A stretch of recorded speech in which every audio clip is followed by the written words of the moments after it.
الحمدللہ رب العالمین والصلاة والسلام علی سید المرسلین اما بعد فاعوذ باللہ من الشیطان الرجیم بسم اللہ الرحمن الرحیم۔ پڑھیے الصلاة والسلام علیک یا رسول اللہ وعلی آلک واصحابک یا حبیب اللہ۔ الصلاة والسلام علیک یا نبی اللہ وعلی آلک واصحابک یا نور اللہ۔ درود پاک پڑھنے کے بے شمار فضائل و برکات ہیں۔ کعبے کے بدر الدجا، طیبہ کے شمس الضحیٰ صلی اللہ تعالی علیہ وسلم کا فرمان ہے، ان اللہ وکلا بقبری ملکن اعطاہ اسماء الخلائق۔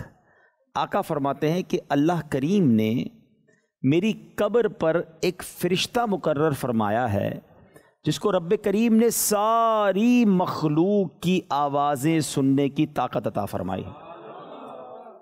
اچھا، وہ فرشتہ کرتا کیا ہے؟ آقا فرماتے ہیں بس قیامت تک جو بھی مجھ پر کوئی درود پاک پڑھے گا، وہ فرشتہ اس کا نام اور اس کا والد کا نام میرے پاس پیش کرتا اور کہتا ہے حضور فلاں نے آپ پر درود بھیجا ہے، ھذا فلان ابن فلان قد صلی علیک، حضور فلاں بن فلاں نے آپ پر درود بھیجا ہے۔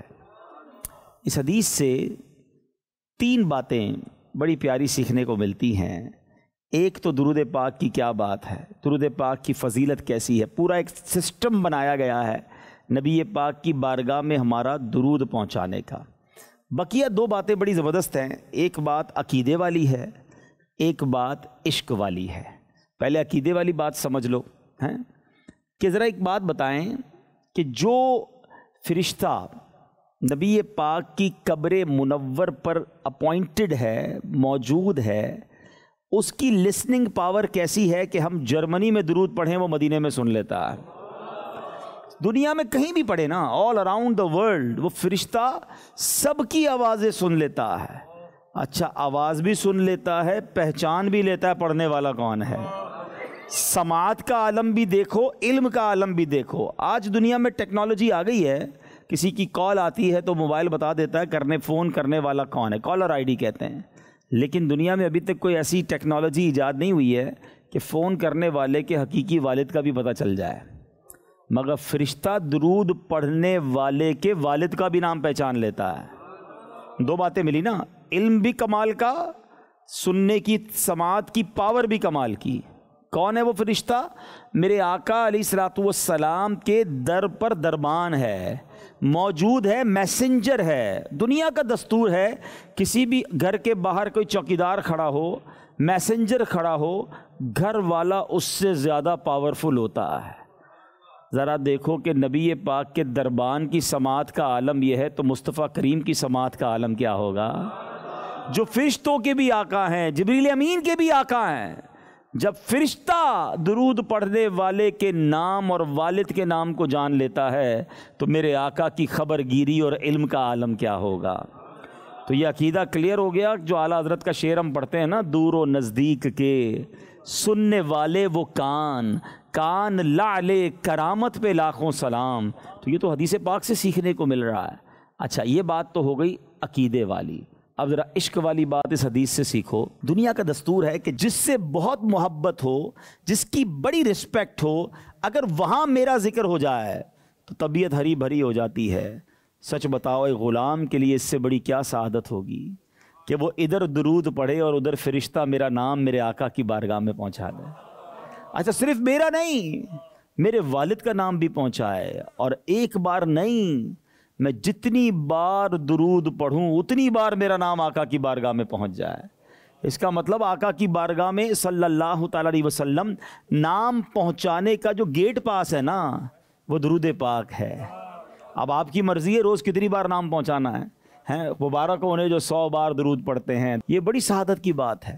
اور یاد رکھو، آپ کے گھر پر بھی، آپ کے دروازے پر بھی کوئی فقیر بار بار آئے نا تو آپ بھی کہتے ہیں یار یہ روز ہی آ جاتا ہے، اس کا کام کر دو۔ تو جو روزی آقا کی بارگاہ میں حاضری لگا رہا ہوگا، کبھی تو آقا جبریل امین سے فرمائیں گے نا چلو آج اس کا کام کر دیتے. روز ہی ہمیں یاد کرتا ہے، رہتا جرمنی میں ہے، رہتا اسپین میں ہے، رہتا پرتگال میں ہے، ڈنمارک میں رہتا ہے، مگر مجھے پھر بھی یاد کرتا ہے اور روز یاد کرتا ہے. آؤ آج اپنے غلام کی بگڑی بنا دیتے ہیں. اور ہمارا تو یہ عقیدہ ہے کہ یاد رکھو اگر اٹھ گئی ایک نظر، بس ہمیں تو ایک توجہ چاہیے. آقا ایک بار نگاہ اٹھا کے دیکھ لیں، ایک بار ہماری طرف توجہ فرما لیں، بس پھر یہ جو غم ہیں، یہ جو دکھ ہیں، یہ جو پریشانیاں ہیں نا، یہ ساری سیدھی ہو جانی ہے. یاد رکھو اگر اٹھ گئی ایک نظر، جتنے خالی ہیں سب جام بھر جائیں گے، سارے کام سیدھے ہو جانے ہیں. سیدی اعلیٰ حضرت کہتے ہیں نا، قسمت میں لاکھ پیچ ہوں 100 بل 1000 کج. ملتے ہیں کچھ لوگ کہتے ہیں سارے کام ہی ٹیڑھے ہو گئے ہیں، فیملی بھی خراب ہو گئی ہے، کاروبار بھی نہیں ہے، بیماریاں بھی بڑی ہیں، بہت سارے بل لگ گئے، ایسا لگتا ہے کج آ گئے ہیں، قسمت میں گتھیاں آ گئی ہیں، کیسے سلجھیں گی؟ پوچھو بریلی کے تاجدار سے.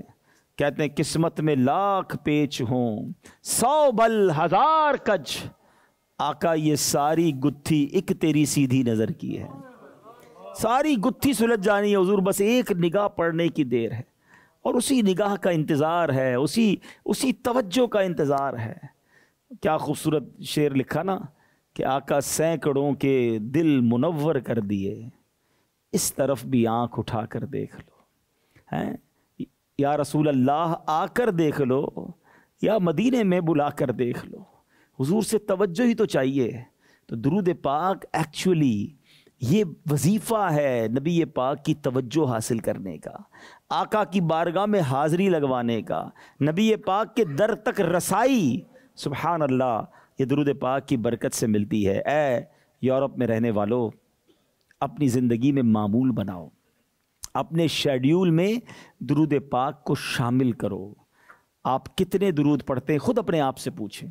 بعض اوقات تو موبائل فون پر گھنٹوں نکل جاتے ہیں، مگر درود پڑھنے کا، ذکر کرنے کا ہمیں ٹائم نہیں ملتا. آج میں بھی نیت کروں، آپ بھی نیت کریں کہ انشاءاللہ روزانہ کثرت کے ساتھ درود پاک پڑھیں گے انشاءاللہ.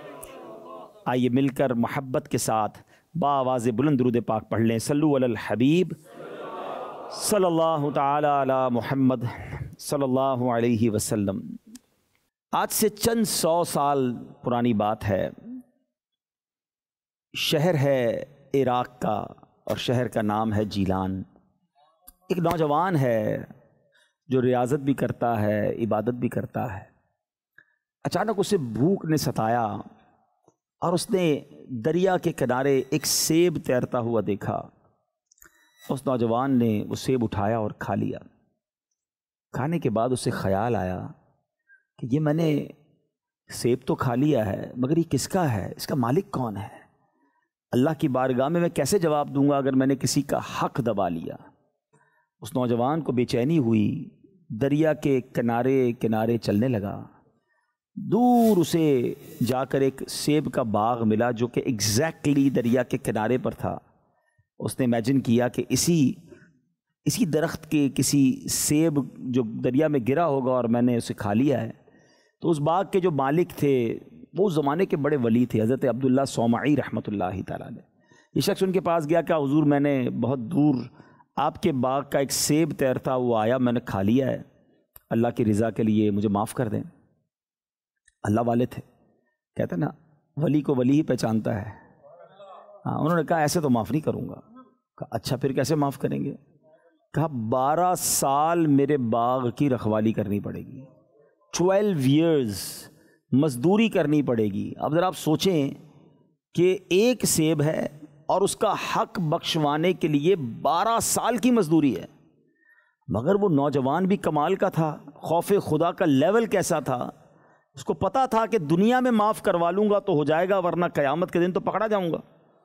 12 سال کے لیے رکھوالی کے لیے تیار ہو گیا. 12 سال اس نوجوان نے مزدوری کی. آفٹر 12 ایئرز نوجوان کہتا حضور اب تو معاف کر دیں. کرنی ایک اور شرط ہے، تمہیں میری معذور بچی سے شادی کرنی ہوگی. اور وہ بچی، وہ کہتے ہیں اندھی ہے، لنگڑی ہے، گونگی ہے اور بہری ہے. اس میں 4 بڑے عیب ہیں۔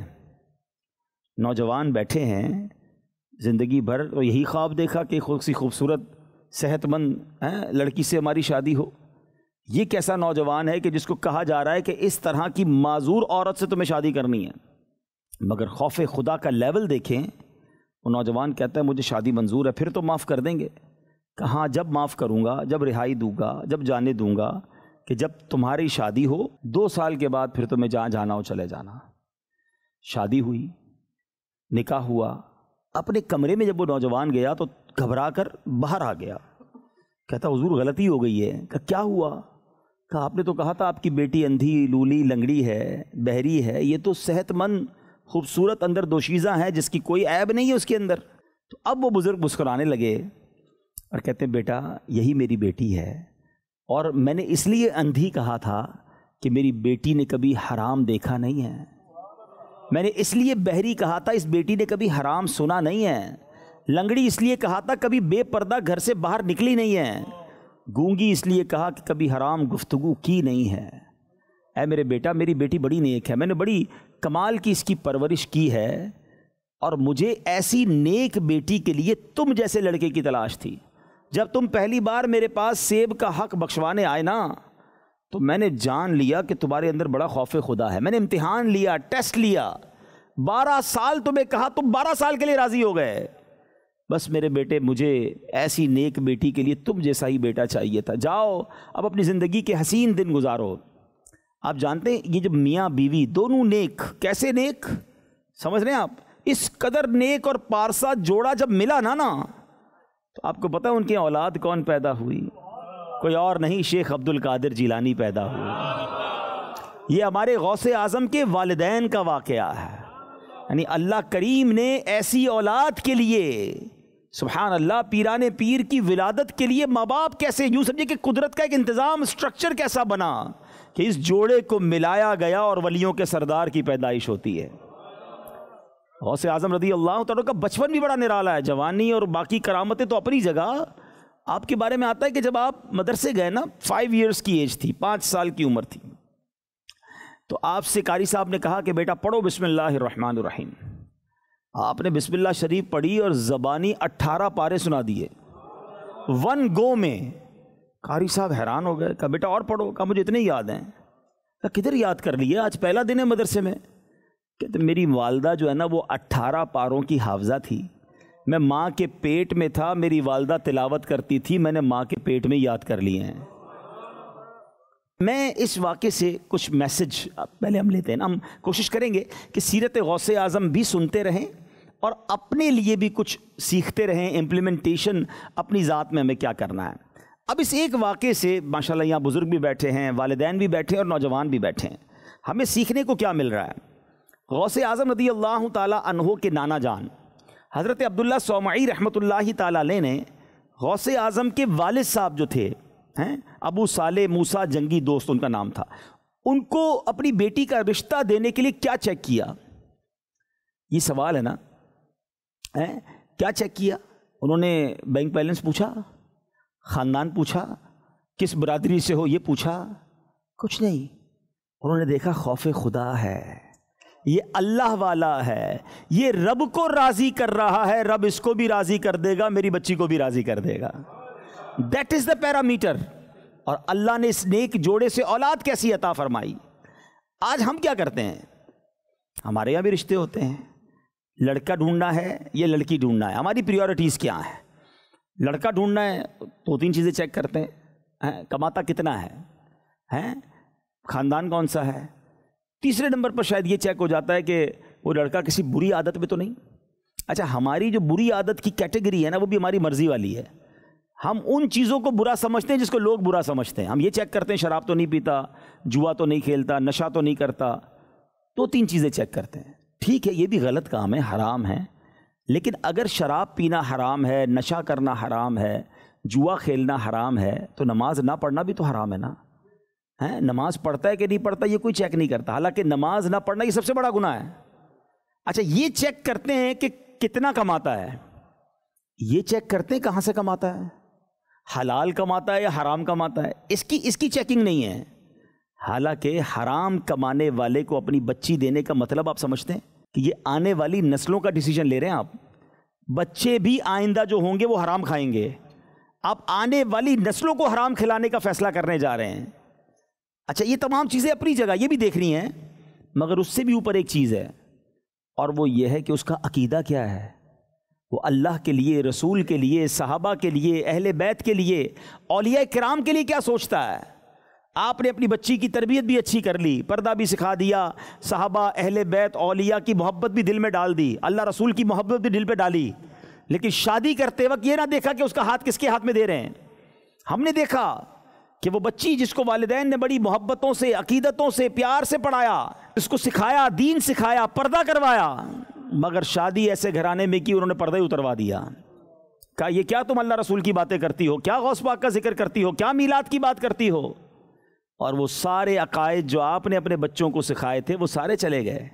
کس کا قصور تھا؟ یہ ماں باپ کا قصور تھا کہ شادی کرتے وقت ہم نے پریورٹی، چیکنگ میں پریورٹی کیا رکھی. ایک فارمولہ یاد کر لو پیارے اسلامی بھائیوں، جب بھی بچوں کی شادی کریں نا، ایک چیز ضرور دیکھیں کہ جہاں شادی ہو رہی ہے اس کا عقیدہ کیا ہے، دوسرا اس کی زندگی اللہ کی رضا والی ہے یا نہیں. ایک بات یاد رکھنا، جو اللہ کو راضی کر رہا ہے نا، اللہ اس کی دنیا بھی راضی کر دے گا، آخرت بھی راضی کر دے گا. اور جو اللہ کو ناراض کر رہا ہے، بے شک بہت پیسہ ہے اس کے پاس، رب جب چاہے اپنا غضب نازل کر کے اس کی ساری نعمتیں چھین لے گا. ایسا ہوتا ہے، ہم نے دیکھا ہے. لوگ بڑے کروڑ پتی گھرانے میں بچی دیتے ہیں، حرام کما رہے ہوتے ہیں، اللہ کو ناراض کر رہے ہوتے ہیں، اور تھوڑے عرصے بعد کنگال ہو جاتے ہیں. باپ تو کہتا ہے میں نے تو یار بڑی فیملی دیکھ کے دیا تھا. اور ایسا بھی دیکھا کہ کچھ لوگوں نے دینداری، نیکی دیکھ کر نارمل گھرانے میں، غریب گھرانے میں بچی دی، اللہ نے اتنی ترقی کر دی کہ وہ دنیا میں ہی بیڑا پار ہو گیا. تو فرق یہ ہے کہ ہماری پریورٹی کیا ہے. بالکل اسی طرح نوجوان بیٹھے ہیں، ہم لڑکی کی تلاش جب کرتے ہیں اب شادی کے لیے، تو وہاں بھی 2-3 چیزیں دیکھتے ہیں، خوبصورت ہے کہ نہیں ہے، اس کے بعد خاندان کون سا ہے، پھر تیسرے نمبر پہ یہ چیک کر لیتے ہوں گے جہیز کتنا لائے گی، پیسے کتنے لائے گی. توبہ توبہ توبہ. یہ دیکھا نمازی ہے کہ نہیں، دیندار ہے کہ نہیں، عقیدہ کیا ہے، پردہ ہے کہ نہیں. کیونکہ ایک بات یاد رکھیں، میں بڑی عجیب بات کہنے جا رہا ہوں کہ جن کی شادی نہیں ہوئی نا، ان پر ابھی سے ان کی ہونے والی اولاد کا ایک حق ہے. اب آپ کہیں گے یار شادی ہوئی نہیں، اولاد کا حق کیسے آ گیا؟ ہاں، اور وہ حق یہ ہے کہ تم اپنے ہونے والے بچوں کے لیے اچھی ماں تلاش کرو. یہ حق ہے بچوں کا، کیونکہ ماں پہلی درسگاہ ہے. ابھی آپ نے سنا نا، غوث اعظم کی ماں 18 پاروں کی حافظہ تھی. امپیکٹ ہوا نا بچے پہ. آج بچے پیٹ میں ہوتے، ماں فلمیں دیکھ رہی ہوتی ہے، اور حاملہ ہوتی ہے عورت اور بے پردہ گھوم رہی ہوتی ہے، تو ایکچولی اس کا امپیکٹ پڑتا ہے اولاد پر. پہلا پوائنٹ جو مجھے کور کرنا ہے، آج ہی مجھے ایک صاحب ملے اور انہوں نے کہا کہ آپ بیان میں ضرور اس کو ڈسکس کیجئے گا کہ ہمارے یہاں بڑا مسئلہ ہے بچیوں کی شادی کرنا یا اپنے بچوں کے لیے رشتے مینج کرنا. تو اس کے لیے ہم لوگوں نے تو بس ایک ہی چیز یا تو دیکھنی ہے ہمارے خاندان میں ہے کہ نہیں، ہماری فیملی میں ہونا چاہیے. ہم اپنی فیملی سے باہر شادی نہیں کرتے. آپ فیملی میں کر رہے ہیں لیکن عقائد کو دیکھنا ہے، دینداری کو دیکھنا ہے، وہ پہلے ضروری ہے. ہم مسلمان سارے بھائی بھائی ہیں، فیملی میں ہونا ضروری نہیں ہے. نبی پاک کا امتی ہے، عاشق رسول ہے، اللہ کو راضی کر رہا ہے، انشاءاللہ یہ تمہاری بچی کو بھی راضی کرے گا، یہ تمہارے خاندان کو بھی راضی کرے گا، اور انشاءاللہ رب بھی اس کے لیے خیر فرما دے گا، کیونکہ اللہ کو راضی کر رہا ہے. لیکن ہم نارملی ان چیزوں کو نہیں دیکھتے اور بعد میں اس کی سزا بھی ملتی ہے، اس کا خمیازہ بھی بھگتتے ہیں. شادی کی بات چلیے تو ایک اور بات بھی کر لوں. شادی جو ہے نا ہمارے یہاں ایک بڑا، میرے یوں سمجھیے کہ میرے لیے بڑا یہ سلگتا ہوا سا موضوع ہے. اللہ کرے میں صحیح ایلوبریٹ کرنے میں کامیاب ہو جاؤں. ہماری جب بھی خوشی آتی ہے، بڑا عجیب شیطان نے ہمارے ساتھ گیم کیا ہے. whenever we try to celebrate something، چاہے وہ شادی ہو، چاہے وہ برتھ ڈے ہو، چاہے وہ بچے کی ولادت ہو، چاہے نیا گھر کی پارٹی ہو، واٹ ایور، نیو ایئر ہو، ایون کوئی بھی چیز ہم خوشی مناتے ہیں نا، سیلیبریشن کے ساتھ شیطان ہم سے گناہ کرواتا ہی کرواتا ہے. کون سی خوشی ہے جو ہم بغیر گناہ کے بناتے ہیں؟ یہ سوال ہے. ویسے سوچیں آپ، کتنا بڑا شیطان نے ہمارے ساتھ ڈاج کیا ہے اور ہم اس کے وار میں آ گئے ہیں. شادی نعمت کتنی بڑی ہے، پوچھو ان ماں باپ سے جن کی بچیوں کی شادی نہیں ہو رہی ہے، وہ ٹرائی کر رہے ہیں، کوشش کر رہے ہیں، اتنی بڑی نعمت ہے. لیکن جیسے یہ نعمت ملتی ہے نا، بتاؤ کون سا گناہ ہے جو ہم نہیں کرتے ہیں؟ اللہ کو ناراض کرنے والا کون سا کام ہے جو ہماری شادی میں نہیں ہوتا؟ ناچ گانے سے لے کر بے پردگی تو ڈھولکی تو آتش بازی، بے حیائی تو جوا، ارے باپ رے باپ، اب تو کیا کیا ہونے لگا۔ مجھے یاد آیا لوگ ہمارے ساتھ کیا کرتے ہیں، اب انہوں نے شادیوں کے کئی کارڈ بنائے ہوئے ہیں، ولیمے کا الگ ہوگا، نکاح کا الگ ہوگا، ایک آدھا محفل نعت کا بھی ہوگا، اور اس کے بعد 3-4 الٹے سیدھے کام بھی ہوں گے ان کے، جس میں فنکشن ہوگا تو ڈھولکی ہوگا۔ تو اب وہ کیا کرتے ہیں، وہ والے کارڈ نکال لیتے ہیں، ہمیں بھیجتے ہیں وہی والے، اس میں نکاح ولیمہ یا نعت خوانی ہو۔ ایک بار ایک کارڈ آ گیا میرے پاس، وہ شاید نکالنا بھول گئے۔ اب میں نے پہلا نکالا تو نکاح، دوسرا نکالا تو ولیمہ، اتنے سارے کارڈ، کتاب بھیج دی پوری، تیسرا نکالا تو محفل نعت، میں نے کہا چلو ماشاءاللہ اچھی بات ہے، چوتھا نکالا تو ڈھولکی، پانچواں نکالا تو بولا رنگ پارٹی۔ میں نے کہا یہ کیا ہے؟ تو پتہ چلا کہ شادیوں میں لڑکے لڑکیاں مل کر ایک دوسرے پہ رنگ اڑاتے ہیں۔ یار مجھے ایک بات بتائیں، شادی میں اتنے گناہ کر کے پھر تم توقع رکھتے ہو کہ اللہ برکت دے دے، پھر یہ امید کرتے ہو کہ ہماری اولاد نیک بنے۔ پہلے تو اولاد ملے گی نہیں ملے گی پتہ نہیں، کتنے لوگ بے اولاد ہیں، شادی کے بعد اولاد ہی نہیں ہو رہی۔ اولاد دیتا کون ہے بتاؤ؟ اللہ کو ناراض کیا ہوا ہے شادی میں۔ پھر کہتے ہو میری بچی خوش نہیں ہے شادی کے بعد، پھر کہتے ہو مجھے خوشیاں نہیں مل رہی ہے، میری فیملی میں لڑائی جھگڑے بہت ہیں۔ تم نے جہاں سے رحمت آنی تھی، جدھر سے برکت آنی تھی، جدھر سے اللہ کی رحمتیں اترنی تھی، اللہ کو تو ناراض کر دیا اپنی شادی میں۔ عقل کیا کہتی ہے مجھے بتائیں۔ مجھے ایک 2-3 سوال کرتا ہوں، ذرا جواب دیں مل کر۔ خوشیاں دینے والا کون ہے؟ رزق دینے والا کون ہے؟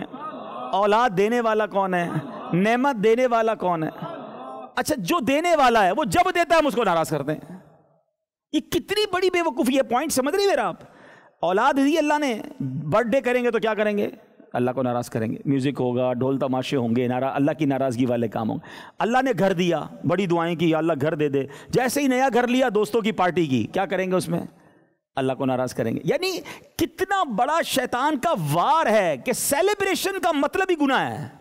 یہ کس نے سکھا دیا ہم کو بھائی؟ قرآن کیا کہتا ہے؟ لَإِن شَكَرْتُمْ لَأَزِيدَنَّكُمْ، تم میرا شکر ادا کرو میں تمہیں اور عطا کروں گا۔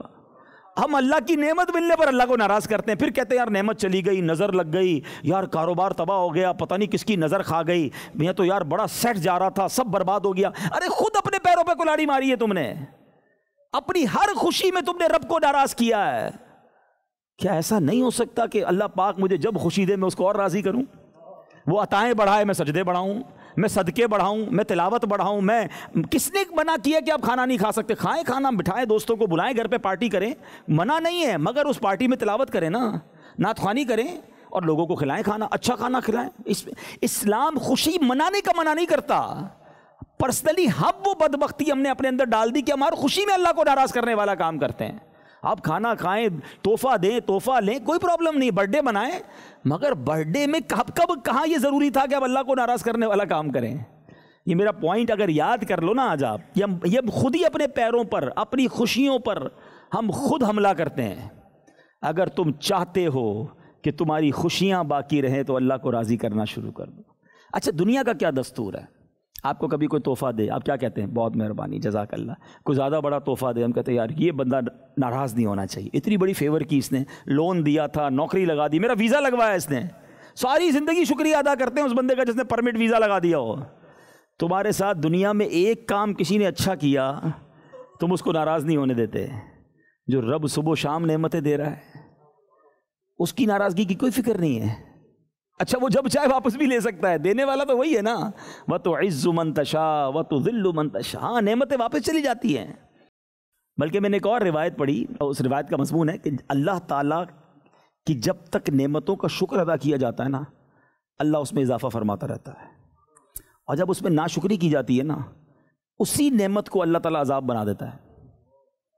اچھا جب میں نے پہلی بار روایت پڑھی نا، میں سوچنے لگا کہ یار نعمت عذاب کیسے بن جاتی ہے، لیکن پھر غور کیا تو سمجھ آئی کہ یار اولاد تو بہت بڑی نعمت ہے۔ لوگ روتے ہیں یا اللہ اولاد دے دے، اولاد دے دے، مزاروں پہ جاتے ہیں، پتہ نہیں کس کس کے پاس جاتے ہیں، دعائیں کرتے ہیں، لیکن ہم نے دیکھا ہے کہ کچھ اولاد ایسی ہوتی ہے جو ماں باپ کو ہی مار کے گھر سے نکال دیتی ہے۔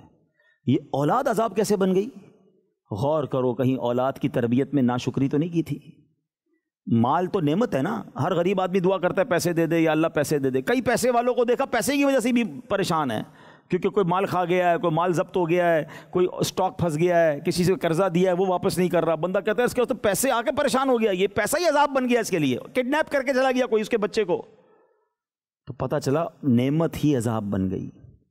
بیوی تو نعمت ہے، انسان کے لیے بہت بڑی نعمت ہے، لیکن ہم نے دیکھا کہ کچھ لوگوں کے گھروں میں شادی ہوئی اور اس کے بعد اس کی بیوی کے آنے کے بعد گھر ہی تباہ ہو گیا، ماں کے ساتھ لڑائی، خاندان میں لڑائی، گھر میں بندے کو جانے کوئی دل نہیں کر رہا۔ ارے بیوی تو نعمت تھی، عذاب کیسے ہو گئی؟ چیک کرو کہ نعمت کا شکر ادا کیا تھا یا ناشکری کی تھی۔